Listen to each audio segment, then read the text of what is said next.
Hello বন্ধুরা, আবারও চলে এসেছি আজকে নতুন একটি ব্লগ ভিডিও নিয়ে আপনাদের সঙ্গে। জন্মাষ্টমীর পুজোর কিছু উপাচার কিভাবে তৈরি হচ্ছে আমার বাড়িতে সেগুলোর সঙ্গে শেয়ার করে নিতে চাই। আপনারাও দৈনন্দিন জীবনের নানান ঘটনা, নানান পরিবারের পুজো আর্চা থেকে যা কিছু সুখ দুঃখ ভাগ করে নেন। তো পুজো মানেই আনন্দ, সে আনন্দ আপনাদের সঙ্গে আমি ভাগ করে নিতে চাই। আর পরিবারের এই পূজার কাজে আমি গ্যাস ওভেন ফিট করছি এখন। তো সেই কাজে এসে আমার ছেলেও সহযোগিতা করছে। আসলে ফেসবুক পরিবারের সকল সদস্যরা এভাবে আমরা পরস্পরকে সহযোগিতা করব।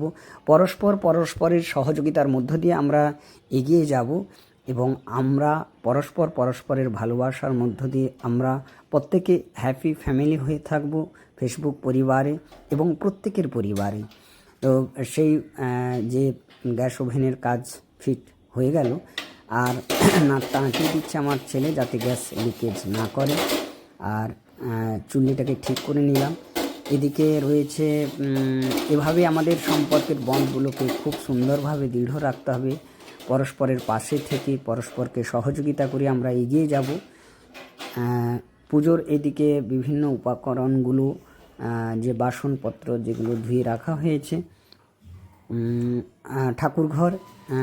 ঠাকুরঘর থেকে চলে যাই উপকরণগুলো কিভাবে তৈরি হচ্ছে। অলরেডি মম এবং রূপাই লেগে গিয়েছে। এখন চিড়ে এবং গুড়কে মুরগির মতো তৈরি করা হচ্ছে। এগুলো গোপালের আমান্য তৈরি হচ্ছে পুজোর। খুব সুন্দরভাবে নেড়ে এই মুরগি বা গুড়ের যে খই গুড়, এগুলো খেতে খুব ভালো লাগে। আর এই যে তিল, আর উনুনে এখন ক্ষীর তৈরি হচ্ছে। এদিকে নারকেল কুড়া রয়েছে। আর তোমরা বন্ধুরা অবশ্যই জানাও, আপনারাও জানান আপনাদের বাড়িতে কিভাবে পুজো হয়েছে। কমেন্ট বক্সে জানাও পুজোয় কিভাবে কাটালে, জন্মাষ্টমীর পুজোতে কী কী উপকরণ দিয়ে আপনারা পুজো করেছেন, পুজোয় কিভাবে আনন্দ করেছেন। অবশ্যই শেয়ার করতে ভুলবেন না। সকলকে শুভ জন্মাষ্টমীর শুভেচ্ছা, শ্রদ্ধা, ভালোবাসা জানাই। আবারও দেখা হবে আপনাদের সঙ্গে নতুন কোনো ভিডিও নিয়ে। আজকে অবশ্য পুজোটা লাইভে দেখানোর চেষ্টা করব বন্ধুদের উদ্দেশ্যে। অনেকেই অবশ্য লাইভে আসেন বিভিন্ন রকম ভাবে আড্ডা দেওয়ার জন্য বা কিছু প্রোগ্রাম দেখানোর জন্য।